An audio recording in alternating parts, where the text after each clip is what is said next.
Welcome back, everybody, to the Fretboard Journal podcast. I'm your host, Jason Verlandy. We're creeping up on 500 episodes of this podcast. We're also celebrating the 20th year of publishing the Fretboard Journal, which is hard to believe, but it's true. I can't thank you all enough for your support. I can't thank you all for tuning in, for sharing this show. For those of you who want extra credit, you can leave us a review over on Apple Podcasts. And more than anything, I'm just grateful you're tuning in. So I'm hoping a bunch of you have watched A Complete Unknown, the Bob Dylan movie. If you did, and you're a listener to the Fretboard Journal podcast, I'm guessing you kept your eye on all those guitars that all the characters were holding and were studying and wondering, is that a real Martin? Is that a real whatever? And today on the show, we're talking to Buzzy Levine from Lark Street Music in New Jersey. He is the person who rented all the instruments to the movie that they used. And we had a great chat about all that went into it. We chatted about Dylan. We chatted about all sorts of fun stuff. Buzzy's an incredible person. I've heard about him for years now. I know a lot of our listeners and readers absolutely love Lark Street Music. And you often tell me about it. You often tell me that we should do something on Buzzy. So here we are. We've got him on the podcast. I hope you enjoy our chat. And before we get to it, I just want to thank our sponsors, Mike and Mike's Guitar Bar, another cool vintage store that's based right here in Seattle, Washington. They are sponsoring the show. Go to mmguitarbar.com. Mike Ball himself just wrote an incredible story on the Walkman for our 55th issue. We're also brought to you by Stringjoy Strings, the new kid on the block when it comes to strings, but they're doing such cool work. And so many of you have tried these out and written me and told me how much you love Stringjoy now.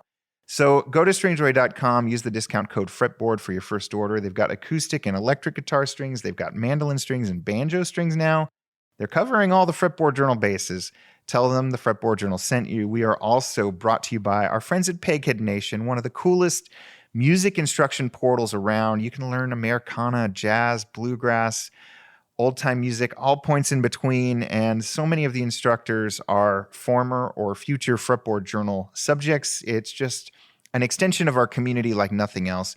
And you can use that discount code Fretboard over at Peghead Nation to get your first month free. Around here, we are shipping as fast as we can our 55th issue of the magazine. That's got Jim D'Addario on the cover. And a lot of you out there, I don't think you're just trying to boost my ego, have told me that's one of your favorite stories that we've ever run. And I wrote it, and I'm really proud of it. So if anybody out there wants to get the definitive story on how someone became a string tycoon, basically, order the Fretboard Journal, go to fretboardjournal.com, or go to your local dealer and find it there, like Lark Street Music.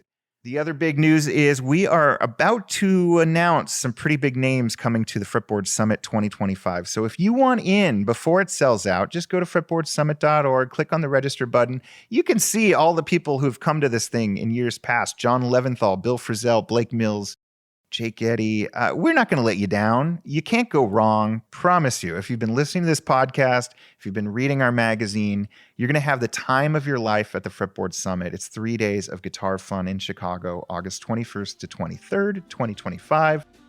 And you can register now at fretboardsummit.org. Those are my big announcements. Now we're talking to Buzzy from Lark Street Music, all about A Complete Unknown and all the guitars that he lent them for the production. Have you seen the movie? I have, yeah. Did you? How many times? Just once. How about you? Everyone around here, they'll walk in the store and say, have you seen the movie? Yeah, we saw it twice. So yeah, I had to see it again. And then 2 nights ago, it got streamed, It's like, okay, I'm going to buy this because I bought it because I want to watch it again. But now that it's streaming, it's so cool because I can put it on the computer and just go to different scenes, Sure. And I wanted to. One reason I'm watching it again is because there were maybe 20. We rented them 22 instruments, and some of them, they didn't use. They were they wanted to recreate Izzy Young's Folklore Center. So they sent me a picture of his front window with looked like a 0021 and harmony. So we had all that stuff. We gave him that. And then there was the Pete Seeger cabin thing. Mm-hmm. And they gave me a list of things they wanted for that. One of which was a Good Times banjo. Okay. Guys, that is a big no-no. They didn't make them back then.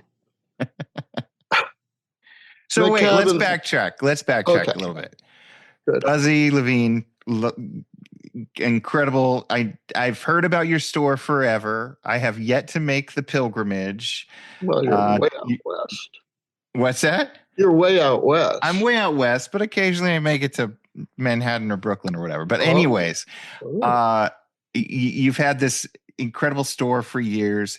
Is this the first time a movie house has reached out to you to borrow, lend, rent, whatever instruments? No. We've done a few, but none as high a profile as this. Like the first one was Ironweed. I don't know that movie. That was a novel by I forget his first name, Kennedy, who was from Albany, and it was about the Albany political scene. And it was Jack Nicholson and Meryl Streep. It was in the 80s. Okay. And so they needed to have a music store scene. So they rented about 20 guitars for a couple days. And I watched the movie just to see what it was all about. And the music store scene lasted about 2 seconds. You saw it. And they paid all this money. Like, why didn't you just come in the store? Well, we have to set up. And so we did that one. And then we rented a couple things too. There was a movie with Chuck Berry in it. Not the real Chuck Berry. Anyway, rented them one of those kind of guitars, like a 350T. And subsequent to this, there was another one that we're doing now. They needed a few things like 90s instruments. Okay. Because it's a movie called Denim and Diamonds. And it's about a Neil Diamond impersonator in Milwaukee. Okay. And who meets up with a Patsy Cline impersonator. And who knows what the plot's all about, but they needed a few 90s things for that. But this has been the most involved because they were here. The prop guys were here like twice a week with guitars that needed mending and picking up this and that.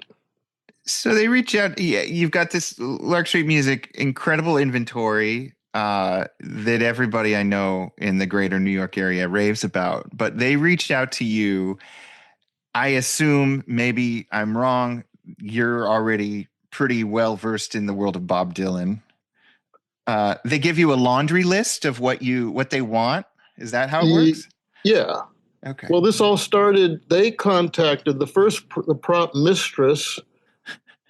Contacted Steve Kovacic, the great builder and repair person up in Scotia, next to Schenectady, New York. Okay. And Steve he knew I had this 045, so he sent them our way. Because the 045 was probably the most significant thing, although they used a lot of other stuff. But the guitar for Joan they needed that badly. Okay. And I have the list here that you sent me. So you rented them 23-ish instruments, including that 045, a Pearly Washburn, Epiphone Triumph, D28, D18. And then it says you aged the Nick Lucases. So were these Nick Lucases from the Gibson factory, like new ones? From what the prop guy Michael Jortner told me is Gibson had made 7, and they found one in Italy, and they purchased it from some place in Italy, and then they found another one, and I don't know how they got. I don't know how. The strange thing is they had the gilt bridges on them, which is historically accurate. Oh. And but they needed to age them. So we sent the first one up to Dale Fairbanks. Sure. and they crackled the finish and aged a bit, and then they brought another one in because they needed doubles. Like they had two of those. They have two of the refinished J50s, and so we aged the next one, and one of them had a black. The back of the neck was black. They said we either got to paint this one black or get the black off of the black deck. So Tom, who's our main repair guy, he started heating it up, the finish, and it just peeled off like a banana skin. It was like amazing, like because we found out that Gibson's finishes now are made not to check. Like they say it'll withstand 9 events of freezing weather and it won't check because it's rubbery stuff. So this rubbery stuff peeled right off. It was the easiest neck refin ever. And then we aged that one too. He said, we can age this too with some icy spray. And that was the problem. Like we kept crackling the finish with icy spray that, air in a can or whatever. Air in a can. Yeah. And it would crackle and then it would disappear. It would come back. And that's when we found out that Gibson in the formula now is they do not want it to check for one reason or another, even though people like checking, but some people. So, yeah, we kept at it. And so we aged those. The other guitar, so Timmy played basically the J50 at the beginning of the movie. Yeah. They had two of those. Those were from Gibson. And they were really pretty good. Like even the screws in the wings of the bridge were off center like the original. And they did quite a good job. The one thing they did that was strange was we believe they took a J35 reissue because it had a banner logo. And But there was the new J35s are multi-bound. So what they did was they painted a white border around it. It's Hollywood. And it came out great. I mean, on the screen, you can see the binding just jumps out. It's really nice. But one of them, the one, I could tell which one he used at which time because one of them developed 2 cracks in the top that we had to repair. And also that one, it developed a belly and the wings just lifted off the top. So we had to take the bridge off and flatten things and get it back together. It was really strange for a new Gibson to do that. And that one's the one that he uses in the first scene with at Woody's hospital. Mm-hmm. You can see the crack repair. And then later you see them and it's not there. So of course they have doubles because they can't take any chances like, oh, where's the guitar? So they had 2 Nicks and 2 J50s. So I think of Hollywood movies as maybe along at least this kind as kind of moving at a fairly quick clip, but you had time to repair a guitar. There was obviously some back and forth. When did they first reach out to you and how long were you shuttling guitars back and forth and fixing guitars for them? The whole thing lasted a few months. Okay. They were they started like they first got in touch before the writer's strike. Oh, okay. Which was how long? That lasted what, 4 or 5, 6 months, something, yeah. 4 months at least. So we started up then, and then all of a sudden everything stopped. And then Michael was here a lot. Like, oh, can you put a head on this Vega long neck banjo for Pete? I said, yeah, we could, because it had like a brand new head. So we put an old dirty head. Then they brought it back. No, we need something a little cleaner. This is too dirty. And so I think that, and the banjo, and the neck had a back bow. We had to heat treat the neck, and they wanted a fifth string spike in it. So that was in and out a few times. Um, but so they needed the business to be in New Jersey because of the tax situation, the tax break. Like, Oh, okay. that's why, because I mean, who knew that New Jersey would be such a Hollywood style plus? accounting. I love it. Like the prop guy said, Buzz, I can't even buy gas in New York. I have to buy gas in New Jersey, or they won't. I can't take it as an expense. Is that a Everything. blow to your ego? You've built up this store over the last several decades. You're probably really into Bob Dylan, and then they tell you, Not like, well, you had the good store in Jersey. not at all. We were really happy to be involved in this thing. Um, yeah, it was a blast. At what point did they make you like sign an NDA or something before they told, or did you know who was in the movie and who the players were and actors and everything? They weren't. There was nothing like that. Yeah. Like someone approached me a few months ago.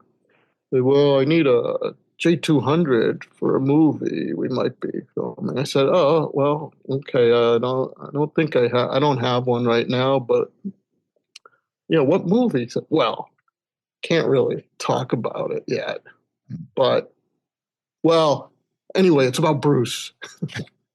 And, okay, that didn't take much convincing. Exactly. But no, it was more on our part. We wanted the stuff insured, I mean, even though I don't think the Hateful Eight or whatever it was I was called. going to ask you about that. Was there any trepidation on your part? Like, Well, especially with the 045. yeah, the 045, Michael Jortner, who was the prop guy, assured me, he said, listen, I'm going to take this home every night. I'm not going to leave it on the set just randomly, I'm going to protect it. Said, great. So then, so everything was covered by insurance. They did break one, which was like a 20s American guitar. It was one of the wall hanger kind of things for, I think it wasn't for Pete's Cabin. It was for Izzy Young's place. Mm-hmm. And that fell, and the whole body was cracked. It was a $500 guitar, so they just paid me for it, minus the $100 rental fee for, I think it was for a week or two for that one. How do you come up with the rental fee even? That's tough. That was really, I don't know. I think I got I'm pretty sure we got it pretty right. Although I was walking down the street on a Saturday one day, and we met this couple, and she's a high-powered lawyer. Yeah. So we're chatting, and I told her what was going on. Rentals, but Buzz, whatever you're charging, add a zero. That was her take on Hollywood movies.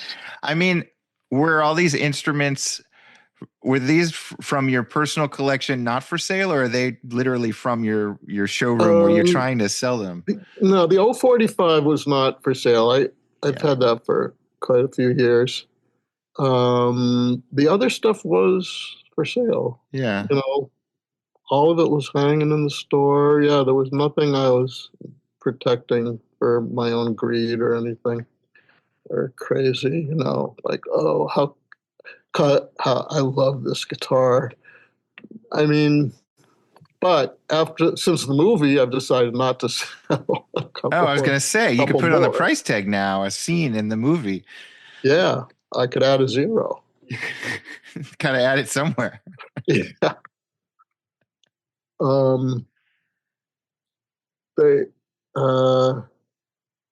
They didn't use, so I bought I think I bought the film the other night just to go through it with a microscope to see, because some guy said, "Well, Buzz, if any of those minor guitars are for sale, let me know." Yeah. So I'm gonna go try to look through it, because when I was watching the movie in the theater, I said, "Wow, where are all those guitars? They're supposed to be hanging in Pete's cabin and hanging in the folklore center." It seemed to me they used two or three, not 12. Yeah. But, you know, When did Lark Street open? 81. Okay. We're talking about some pretty important New York area figures in this movie. How many of the actual subjects of this movie have you met through Lark Street or otherwise? You mean the real people? Yeah, the real people like Pete Seeger and Dylan and Izzy. No.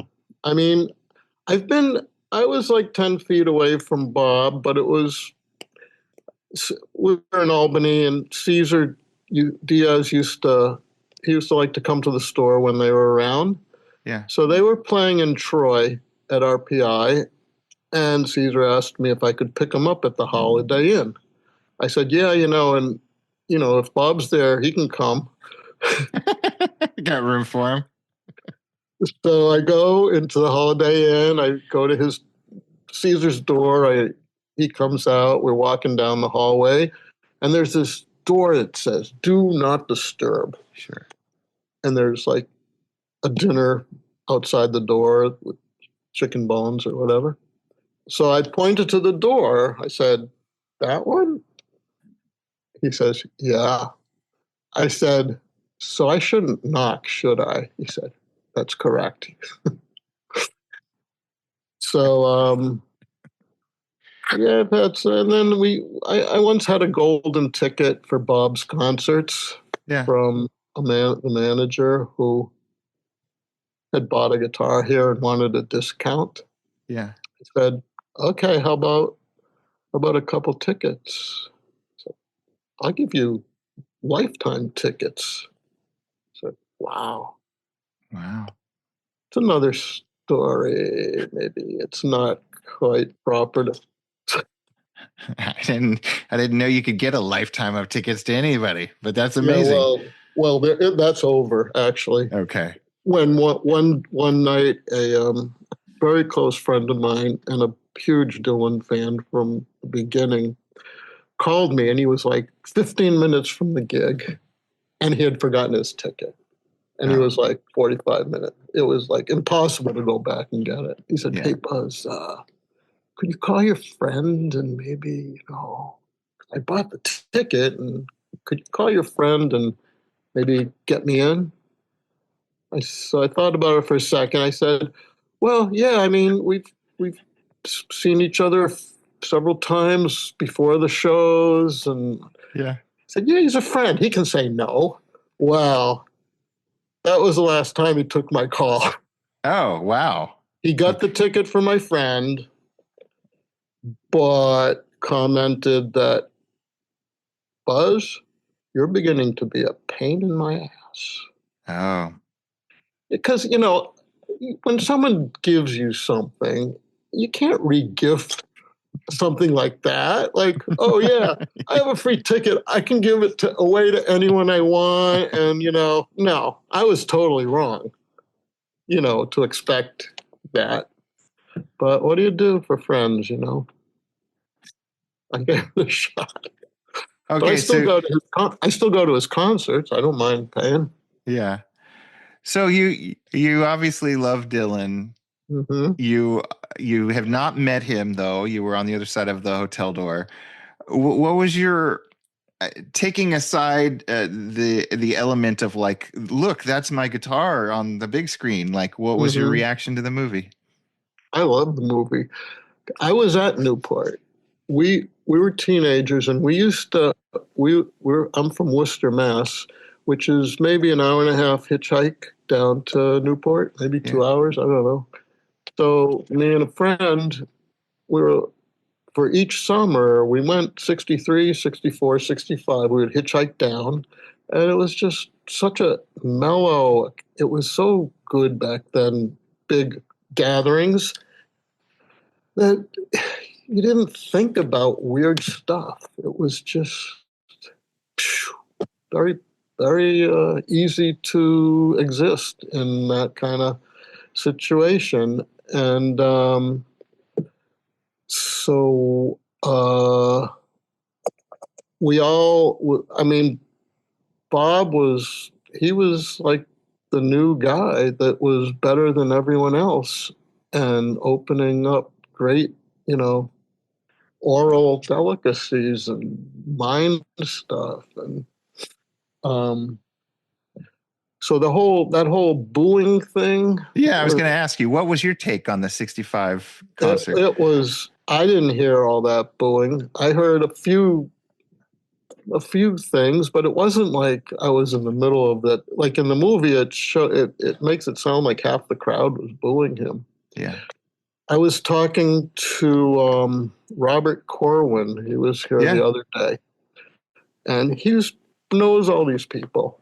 Yeah. And he knows Joe Boyd, and he knows Peter Yarrow, his Neshama Rise.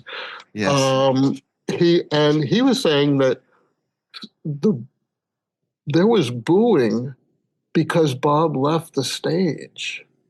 And like they were booing because they wanted more. They didn't want him to leave the stage. And that made sense to me. I kind of, was disappointed after I didn't know it was just 3 songs, but I felt my experience was there was some little noises coming out of some people, but not everyone just was open to see what he would do next, because he was it.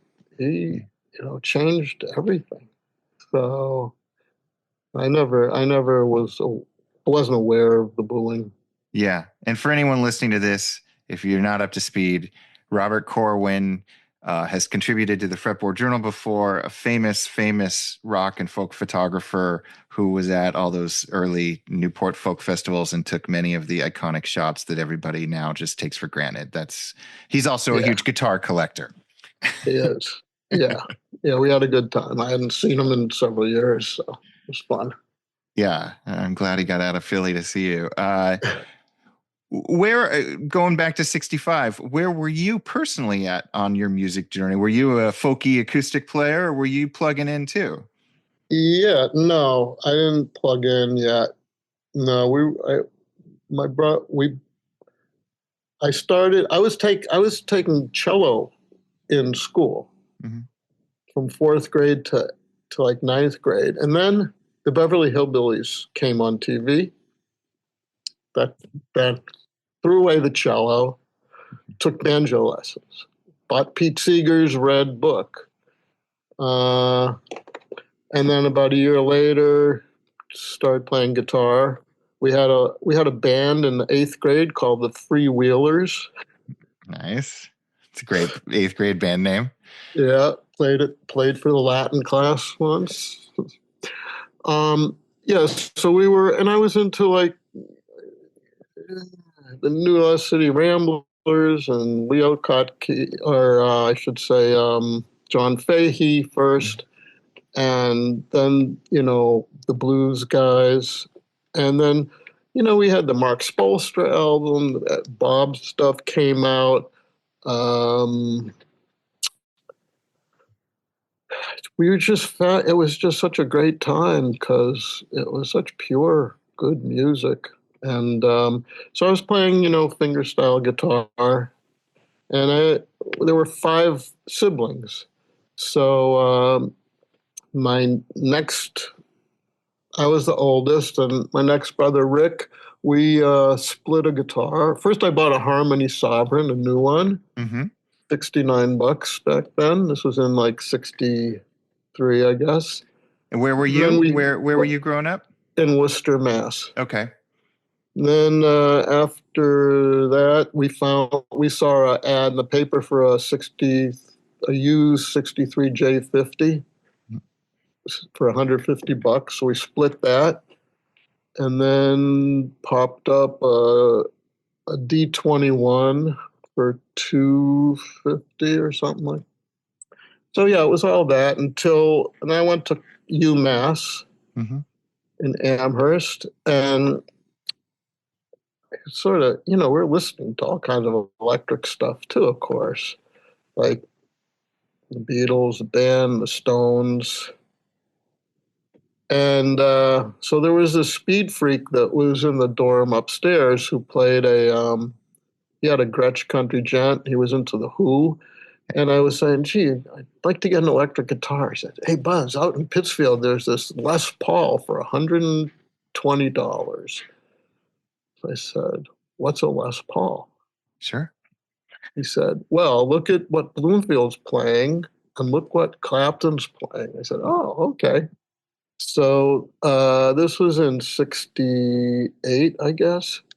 And so we went out there, bought it. It was like a 53 gold top. And I was just starting to repair guitars at the time.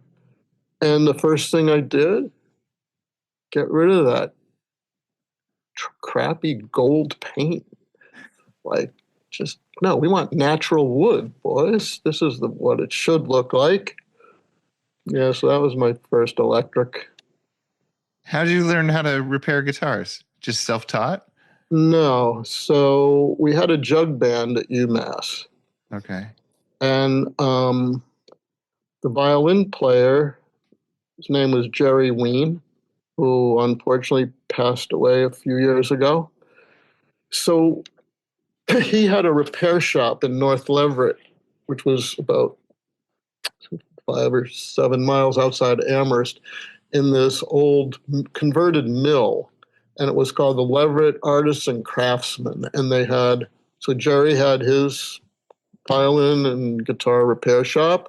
There was like an 80-year-old blacksmith who had a shop. There was a young character from New York, a sculptor who had a shop. It was like that. And what happened was, I was still in college, and you had to take a phys ed. So I'm looking at the different choices in judo. Okay, maybe that's useful. I'll take judo. So the first class, the instructor says, okay, you don't have to worry. No one ever gets hurt in my class. Okay. So he shows us the first move, which is like you pivot, you leverage the other guy over your hip, and you just sort of throw him down. Okay. So I picked this guy. He was like about a foot taller than me. I said, let's see how good I am. So I got him halfway over, and I just collapsed under his weight and tore some cartilage in my knee. So I had to have a cast. So it was a really good excuse to drop out of school, which, school, who wants to go to school? I had a different major every semester. Anyway, so I dropped out, and Jerry, the violin player and guitar fixer, asked me if I wanted to help him out. I said, yeah, I can't get around campus, but I can hitchhike 7 miles every day. Sure, of course I can do that. So I learned with him, and that turned into then Tony Creamer at Fretted Instrument Workshop in Amherst. Uh-huh. When I quit doing that, I took him on as an apprentice for a week, and then he worked for Jerry, and then Jerry left it and Tony took over, and that was the Fretted Instrument Workshop, which just closed down. He just closed down like a few months ago. And also Craig Jones was part of that scene, who opened Bay State Instruments in Boston. Mm-hmm. And so yeah, I left Jerry after a while because Jerry couldn't handle. He was really good. He was an excellent country fiddle player, and he really could, and he knew repair, but he didn't know how to deal with customers that needed explaining.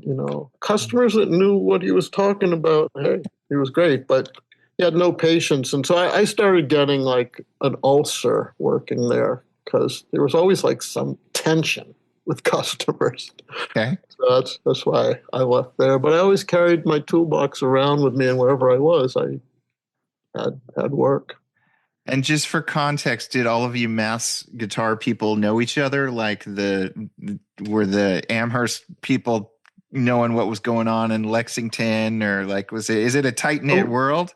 yeah, a little bit, because Jerry had gone to BU. His roommate was Banana, Okay. Lowell Levenger. Lowell Levenger Yeah. of the Youngbloods. Yes. And so that was his roommate there. And Jerry would go into Boston, Cambridge, because he was part of the old timey scene there. So we were sort of connected there. And it was, the guitar world was pretty small back then. So, we knew here and there people, that were Yeah. doing it. And before I send you off to go enjoy your evening, Lark Street today, I'm looking at, I can't help but notice behind you, that's a Wandre guitar. There's some arch chop over your other shoulder. Is this your workshop, or is this the actual showroom No, floor? this is the store. This is the store. Whoops, we're going to, yeah. And how's the store doing? It's thank God it's doing really good, because all these other stores are closing down. So we're getting, like, Sam Ash was a couple miles away. They're gone. Of course, Mandolin Brothers been gone for a while. They're in the area. And then there's just, more. What we're seeing is more and more people that we've never seen before coming in and saying, "Oh, I never knew you guys were here." And so it's been busier than ever. A lot of people are bringing guitars in because maybe their husband died, stuff like that, or their partner died. So that's happening a little bit, or quite a bit, actually. Are most of these instruments that are on your website or on the walls, are they on consignment? Maybe about 10 or 15%. Okay. It's not many. So here's the Joni guitar. Nice. So, it's a little controversial, because this is a 23, and it went back to Martin to have the belly bridge installed, probably in 31. So Joan played hers was straight across at Newport, but hers underwent the same changeover. It got a bridge later as well, a belly bridge later as well.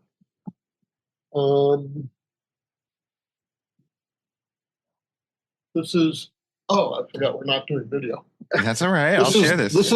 This is the 1907 Washburn, circa 1907 Washburn, that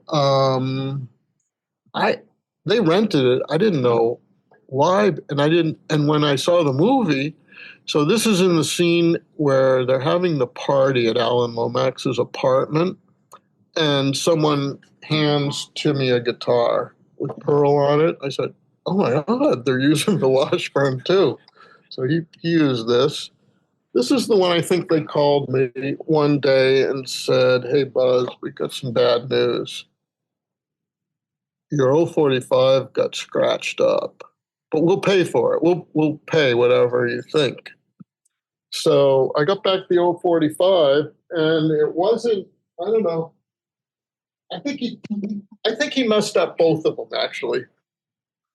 They said, "This one's got a little pickwear, Did it not have that pickwear before? Not as much." Okay. Jeez. So I think it's a plus, Okay. Timmy did this. No, yeah, because Timmy would like this guitar too.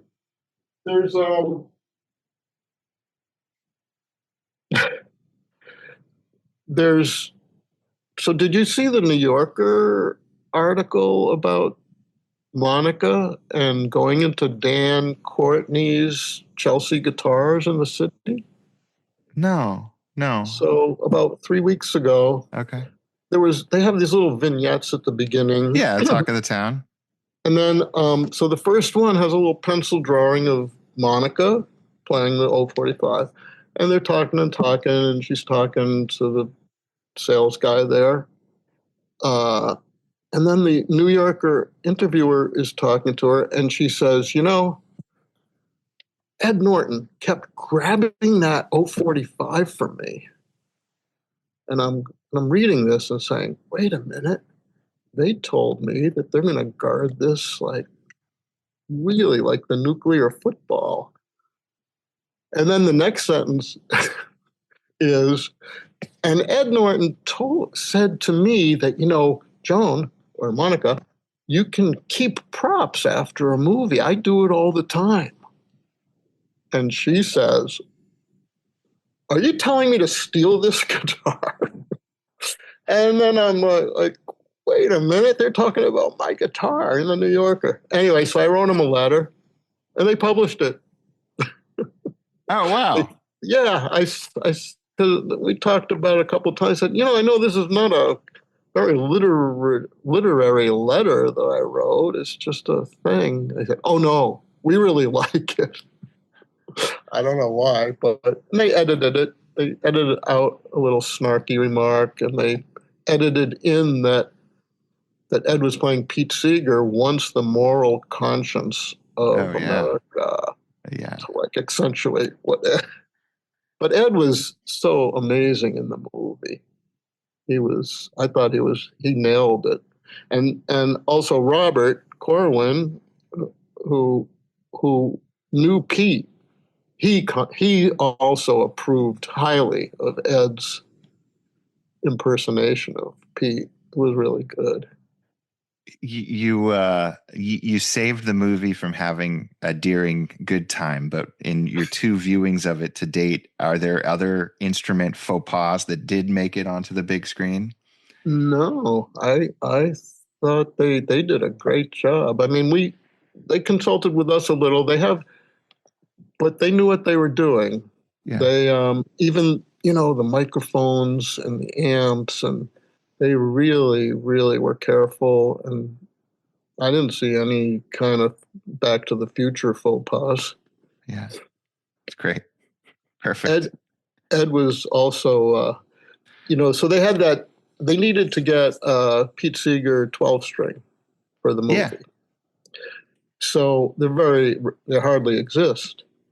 So David Burns, who has a store in Beacon, New York, with his son, he wrote a book about Pete, actually. They were close because he was in Beacon. So Pete's original guitar was built by this English luthier, and that got wrecked. So this other guy, whose name is Bruce Taylor, who I think was from Connecticut, moved to Canada. I'm not quite sure of the story, but he built a few replicas, which Pete had one, which turned into the one Pete had.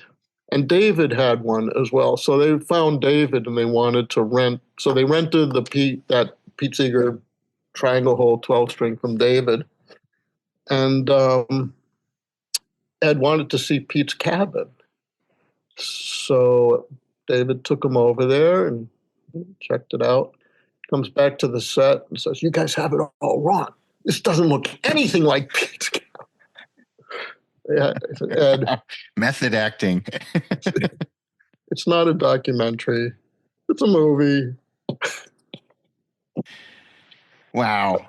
What a construct. They had so much stuff happening. I mean, any movie is like that, but I heard one interview with someone involved said there were 4,500 people they had to rent out, extras. Wow. Because the whole Newport scene was not AI. Yeah. It was real. Yeah. Well, and you think of the lighting required to do a movie like this, and guitars are shiny, so of course they couldn't perfectly replicate a woodshed because they had to think about lights and reflections and all that good stuff. They told me that that's why they water the streets before they shoot. Oh yeah, they always do that, don't they? Yeah. Never heard of that. we went to the set once. It was outside in Hoboken. Sort of the scene where it's Susie sitting on the steps with him outside the tenement, outside the apartment. And so I brought my 17-year-old grandson, who had always been interested. He wanted to be in the movie. Uh-huh. Said, "Oh, you're in the drama club?" No. Anyway, the thing that impressed him most, I mean, he kept his eyes on Timothy, but the vintage cars. Yeah. There were like maybe 20 of them, and he'd never seen anything like it because he said, "Gee, yeah, the cars today, they all look alike." I know. They do. And they look, all these beautiful chrome protrusions and fins, and yeah, it was worth it just to have him get exposed to that. So somewhere out there is the Buzzy of cars who rented them all those cars. He's in New Jersey. Oh, okay, of course. Yeah, he had to be in New Jersey. And they tell me he's got 1,000 of them. And he's the guy everyone goes to. 1,000? Wow. 1,000. Well, Yeah. you have a few hundred guitars at least, but yeah. A bunch. They're smaller. Yeah, a lot easier. Yeah. Well, Buzzy, thanks for telling us the story. I think everybody listening to or watching the movie now will have a whole new perspective on everything, and now people will start coming to waving cash at you to get those Hollywood used guitars. Yeah. We put out one thing was because the movie was playing 5 doors down, right? Oh, cool. And I went to them, said, "Guys, here's a once in a lifetime opportunity. See the movie, come down here 5 doors away, and you get to play the guitars in the movie." They didn't impress them at all. But we said, "Yeah, come over here, get your picture taken, make a charitable donation, and you can be in the movie too." But yeah. Oh wow. But yeah, it's been a lot of fun. I bet. Yeah. Well, it's great to finally talk to you. It's years in the making, and years of emailing back and forth, and you guys ordering your great book. Thank you. Thanks, Buzzy. Thank you. All right, that was fun. I hope you enjoyed it. Thanks, Buzzy. As always, keep the feedback coming. Podcast at fretboardjournal.com. Keep sharing this show with your friends. There's no other podcast quite like this, and it's all because you keep tuning into it. So, as always, thanks for tuning in, and thanks to John Rauhaus for playing our intro and outro music.